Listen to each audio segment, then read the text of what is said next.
മറ്റൊരു സിനിമകൾ വിജയിക്കുന്നതിനേക്കാൾ ഒരു പടി സന്തോഷം കൂടുതലുണ്ട് ഈ പ്രിൻസ് ആൻഡ് ഫാമിലി വിജയിച്ചതിൽ. വീണ്ടും പറയുന്നു, ഉറച്ചു പറയുന്നു, മലയാള സിനിമ പ്രേക്ഷകനെ സിനിമ പഠിപ്പിക്കാൻ ഒരു മധ്യസ്ഥന്റെ ആവശ്യമില്ല. സിനിമയുടെ മുഖങ്ങളായി എത്തിയവർ മാത്രമല്ല, ആ സിനിമയുടെ പിന്നണിയിൽ നിന്നവരും നമ്മളോടൊപ്പം വേദിയിലേക്ക് എത്തുകയാണ്. സോ ഒരിക്കൽ കൂടി പ്രിൻസ് ആൻഡ് ഫാമിലി നമ്മുടെ എൻറ്റയർ ടീമിനെ സ്വാഗതം ചെയ്യുന്നു. We are here celebrating 60 glorious days of Prince and Family. നമുക്ക് എല്ലാവരും കിട്ടണം. Yes, so that is how we gonna freeze this moment of celebration. അന്ന് ലാലേട്ടന്റെ മുമ്പിൽ ക്ലാപ്പ് അടിച്ചു തുടങ്ങിയ ഒരു സിനിമ ജീവിതമാണ് എൻ്റേത്. അതിനുശേഷം അല്ലെങ്കിൽ ഞാൻ കോളേജിൽ പഠിക്കുന്ന കാലം മുതൽ നമ്മളെ ഒരുപാട് ചിരിപ്പിച്ചിട്ടുള്ള, അത് ഹീറോസിൻ്റെ ലിസ്റ്റ് എടുത്താൽ അന്ന് ലാലേട്ടനാണെങ്കിലും ജയറാമേട്ടനാണെങ്കിലും മുകേഷ് ഏട്ടൻ, ജഗദീഷ് ഏട്ടൻ, ശ്രീനിയേട്ടൻ, സായി ചേട്ടൻ, സിദ്ദിഖ തുടങ്ങിയൊരു നീണ്ട ഹീറോ ഉള്ള ലിസ്റ്റ് ഉണ്ട് നമുക്ക്. ശരിക്കും പറഞ്ഞാൽ ഒരുപാട് ചിരിപ്പടങ്ങളും അവർ പലതരത്തിലുള്ള സിനിമകൾ ചെയ്തിട്ടുണ്ട്. അതുപോലെ തന്നെ നമുക്ക് ഏറ്റവും ഇഷ്ടപ്പെട്ട നമ്മളെ വിട്ടുപോയ ഒരുപാട് ആളുകളുണ്ട്. വേണുവേട്ടൻ, ഉണ്ണിയേട്ടൻ, ഇന്നസെൻ്റ് ഏട്ടൻ, മാളച്ചേട്ടൻ, ബഹദൂർക്ക തുടങ്ങിയ ഒരുപാട് ഒരു അനീഫിക്ക.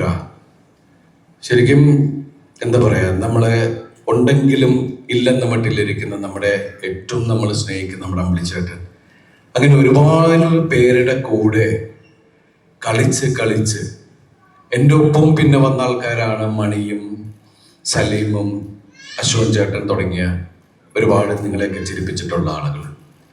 അവരുടെയൊക്കെ കൂടെ കളിച്ച് ചിരിയും കരച്ചിലും ഒക്കെ അവരിൽ നിന്നാണ് ഞാൻ പഠിച്ചിട്ടുള്ളത്. നസീർ സാറിൻ്റെ കൂടെ അഭിനയിച്ചിട്ടില്ല, മധുസാറിൻ്റെ കൂടെ തുടങ്ങി മലയാള സിനിമയിൽ പ്രഗത്ഭരായ ഒട്ടുമിക്ക നടന്മാരുടെ കൂടെ അഭിനയിക്കാനുള്ള ഒരു ഭാഗ്യം എനിക്കുണ്ടായി.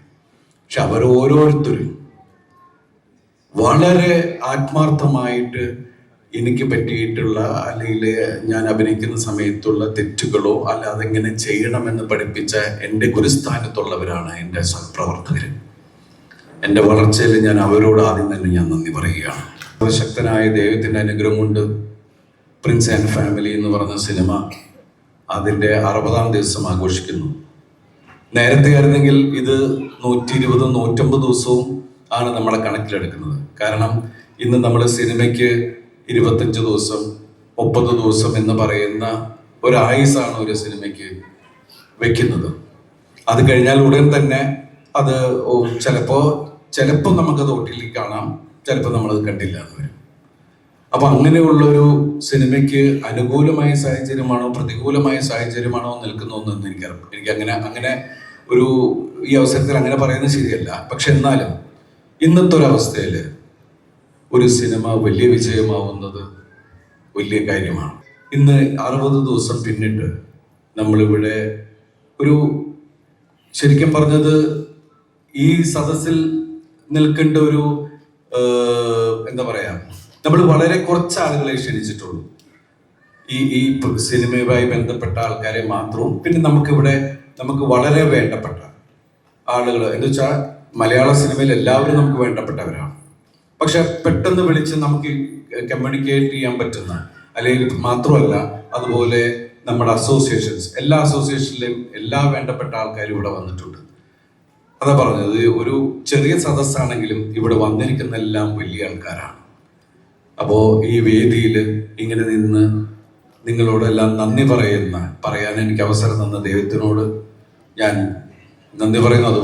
ചെറിയൊരു റിക്വസ്റ്റ് ഉണ്ട്. ഇപ്പൊ നമ്മൾ വളയാർ പരമശിവന്റെ കുറേ റീലുകളാണ് ഇപ്പോൾ സോഷ്യൽ മീഡിയ മുഴുവനും ട്രെൻഡിങ് ആണ്. അപ്പൊ അതിലെ അടിസക്കെ എന്നുള്ള ഒരു ചെറിയ ഭാഗം ദിലീപേട്ടന് ഇപ്പൊ പറയാൻ പറ്റുവാണെങ്കിൽ.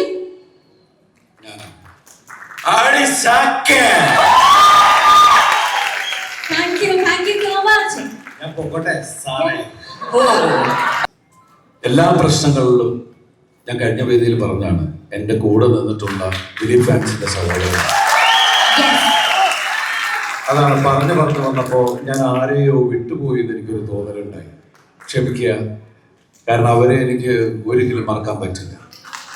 അത്രയേറെ എന്നെ സപ്പോർട്ട് ചെയ്തിട്ടുള്ള, എനിക്ക് എന്ത് പ്രശ്നം വന്നപ്പോഴും എൻ്റെ കൂടെ നിന്നിട്ടുള്ള, എന്നോട് സ്നേഹത്തോടുകൂടി നിന്നിട്ടുള്ള എൻ്റെ പ്രിയപ്പെട്ട ഓൾ കേരള ദിലീപ് ഫാൻസ് അസോസിയേഷൻ്റെ മെമ്പേഴ്സിനോട്, മോനെ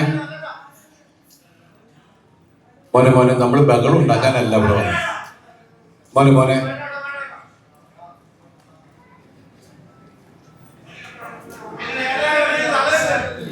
ഹലോ,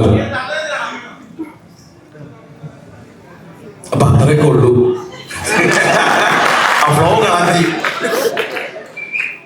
അപ്പൊ സംഭവം നടക്കട്ടെ, നമുക്ക് ഇടയ്ക്കിടയ്ക്ക് വരാം. Thank you. സന്തോഷമുണ്ട്. മറ്റൊരു സിനിമകൾ വിജയിക്കുന്നതിനേക്കാൾ ഒരു പടി സന്തോഷം കൂടുതലുണ്ട് ഈ പ്രിൻസ് ആൻഡ് ഫാമിലി വിജയിച്ചതിൽ. കാരണം ഈ സിനിമയിൽ മറ്റ് സിനിമകളിലൊക്കെ എഫോർട്ട് ഉണ്ട്, ഈ സിനിമയിൽ ഞങ്ങളുടെ ടീം എല്ലാം ഒരു ഡബിൾ എഫോർട്ട് എടുത്തതിൻ്റെ ഒരു സന്തോഷവും. അപ്പം ഞാൻ ആദ്യമായിട്ടാണ് ദിലീപനെ വെച്ചൊരു സിനിമ എടുത്തത്, അതൊരു സക്സസ് ആക്കുക എന്ന് പറയുന്നത് വളരെയധികം സന്തോഷം. ഇനിയും ഒരുപാട് സിനിമകൾ ഞങ്ങളുടെയൊക്കെ ബാനറിൽ ദിലീപേട്ടനെ വെച്ചും മറ്റ് ആർട്ടിസ്റ്റുകളിനെ ഒക്കെ വെച്ച് എടുക്കാനായിട്ട് സാധിക്കട്ടെ. ഈ സിനിമയിൽ അഭിനയിച്ച എല്ലാ ആർട്ടിസ്റ്റുകളോടും ഒറ്റ വാക്കിൽ നന്ദി പറയുകയാണ്. കാരണം സിദ്ദിഖ് ആയിക്കോട്ടെ, പിന്നെ ചേച്ചി ആയിക്കോട്ടെ, എല്ലാവരോടും ഒറ്റ വാക്കിൽ നന്ദി പറയുകയാണ്. ഈ സിനിമയ്ക്ക് വേണ്ടിയിട്ട് പ്രവർത്തിച്ച മുഴുവൻ ടെക്നീഷ്യൻസിനോടും നന്ദി പറയുകയാണ്. ഇന്നിപ്പോൾ സരോജ് കുമാറിനോട് പറയുന്ന ഒരു ഡയലോഗുണ്ട്, ഒരുപാട് പേരുടെ ചോരയിലും വിയർപ്പിലും പടുത്തുയർത്തിയ സിനിമ, അതിനെ നശിപ്പിക്കാൻ നോക്കിയാൽ സമ്മതിക്കില്ല. 20 വർഷം മുന്നേ എഴുതിയത് ആരെക്കുറിച്ചാണ് എന്ന് കാലം തെളിയുന്നു. ഒരു വെറുപ്പിന്റെ മുന്നിലും സിനിമ പതറില്ല. 60ാം ദിവസത്തെ സക്സസ് സെലിബ്രേഷനിലാണ് ഞങ്ങൾ നിൽക്കുന്നത്.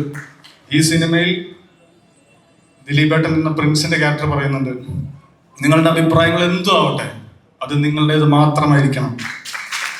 ആ അഭിപ്രായം എടുത്തുകൊണ്ട് തിയേറ്ററിലേക്ക് വന്ന ഓരോ പ്രേക്ഷകനും ഞങ്ങൾ ഈ വിജയം സമർപ്പിക്കുന്നു. വീണ്ടും പറയുന്നു, എന്നെ ട്രോൾ ചെയ്തോ, എന്നെ മീം ചെയ്തോ, എന്തും ചെയ്തോ, വീണ്ടും പറയുന്നു, അടിവരയിട്ട് പറയുന്നു, മലയാള സിനിമ പ്രേക്ഷകനെ സിനിമ പഠിപ്പിക്കാൻ ഒരു മധ്യസ്ഥന്റെ ആവശ്യമില്ല.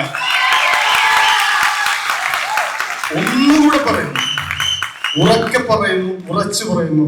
ബി ഉണ്ണികൃഷ്ണൻ സാർ ഇവിടെ ഉണ്ട്, സിയാദ് കോക്കർ സാർ ഇവിടെ ഉണ്ട്, എല്ലാവരും നിൽക്കെ പറയുന്നു, വീണ്ടും പറയുന്നു, ഉറച്ചു പറയുന്നു, മലയാള സിനിമ പ്രേക്ഷകനെ സിനിമ പഠിപ്പിക്കാൻ ഒരു മധ്യസ്ഥന്റെ ആവശ്യമില്ല. ചിഞ്ചു റാണിയായിട്ട് മാറുമ്പോൾ ഒരുപാട് അതിനുവേണ്ടി എഫേർട്ട് എടുത്തിട്ടുണ്ട്. ആ ഒരു മുടി ആയിക്കോട്ടെ, ഒരു മുടി വെട്ടിയപ്പോൾ ഒരുപാട് സങ്കടം തോന്നി. അതിനുവേണ്ടി എടുത്ത ക്യാരക്ടർ ട്രാൻസ്ഫോർമേഷൻ ഇപ്പോഴും ചിഞ്ചു റാണി തന്നെയാണോ? ചിഞ്ചു റാണിയുടെ ഒരു പോർഷൻ ഇപ്പോഴും റാണിയിലുണ്ടോ? ചിഞ്ചുവിന്റെ ആക്ച്വലി ബോഡി വെയിറ്റ് ഇപ്പോഴും എന്റെ ബോഡിയിലുണ്ട്. So I am happy for that because she is the one that who showed me this world is very beautiful. ഞാൻ കുറച്ച് റിസർവ്ഡ് ആൻഡ് കുറച്ച് ഇങ്ങനെയല്ല. അപ്പം എനിക്ക് പേഴ്സണലി ചിഞ്ചു റാണി എന്നുള്ള കഥാപാത്രത്തിന്റെ എനർജിയിൽ ലൈഫ് കാണാൻ പറ്റുമ്പോൾ ഞാൻ കുറച്ചുകൂടി ബട്ടർഫ്ലൈ പോലെ പറക്കാൻ തുടങ്ങി, കുറച്ചുകൂടി ലൈഫ് ആസ്വദിക്കാൻ തുടങ്ങി. ഞാൻ സീരിയസ്ലി ഒരു ജെന്യൂലി പറയുകയാണെങ്കിൽ ഞാൻ കുറച്ച് സീരിയസ് പേഴ്സൺ ആണ്. So she is the one who showed me this life is very colourful. So thank you Sharis ചേട്ടാ. And yes. So thank you so much, Rania, for portraying Chinchu Rani in such an exceptional way. So once again, let's give it up and thank you so much. Thank you. ഇതാണ് എൻ്റെ direction team. ഇവരുടെ എല്ലാവരുടെയും കഷ്ടപ്പാടിന്റെ ഫലമാണ് നമ്മൾ ഇന്ന് ഇവിടെ നിൽക്കുന്നത്. സാഗറാണ് ഈ സിനിമയുടെ എഡിറ്റർ. ഈ സിനിമ ഇത്രയും മനോഹരമാക്കാൻ സാഗറിന്റെ ശിഷ്യൻ അർജുനും അക്ഷയ് എല്ലാവരുടെയും പരിശ്രമമുണ്ട്. ഗോകുലിനെ പോലെ തന്നെ വേറൊരു ഹാർഡ് ഡിസ്ക് ആണ് അക്ഷയ് ഈ സിനിമയിൽ. ഈ സിനിമയിലെ ഏറ്റവും ഇമ്പോർട്ടൻ്റ് ഘടകമാണ്. ഇതാണ് സനലിൽ ഇത് കുറച്ച് മതി എന്ന് പറഞ്ഞു. സനലിന്റെ ആദ്യത്തെ സിനിമയാണ്. ഇപ്പൊ സനലിന്റെ 6ാമത്തെ 7ാമത്തെ സിനിമയുടെ അഡ്വാൻസ് മേടിക്കാൻ പോയിട്ട് വന്നതിന്റെ തിരക്കിലാണ്. തീർച്ചയായും സനലിന്റെ ടീം ഇവിടെ ലിറിക്സ് എഴുതിയ ആൾ ഇരിപ്പുണ്ട്, വിനായക് കൂട്ടത്തിൽ ഇരിപ്പുണ്ട്, ആരെയും കാണണ്ട എന്ന് അവിടെ ഇരിപ്പുണ്ട്. അങ്ങനെ മ്യൂസിക് ഭംഗിയാക്കിയതിൽ അതിന്റെ കപ്പിത്താനായ സനലിന് നന്ദി പറയുന്നു. മനോഹരമായൊരു ദിവസം ആണ് ഇത്. എല്ലാ ആൾക്കാർക്കും എന്റെ നന്ദി പറഞ്ഞുകൊണ്ട് നിർത്തുന്നു.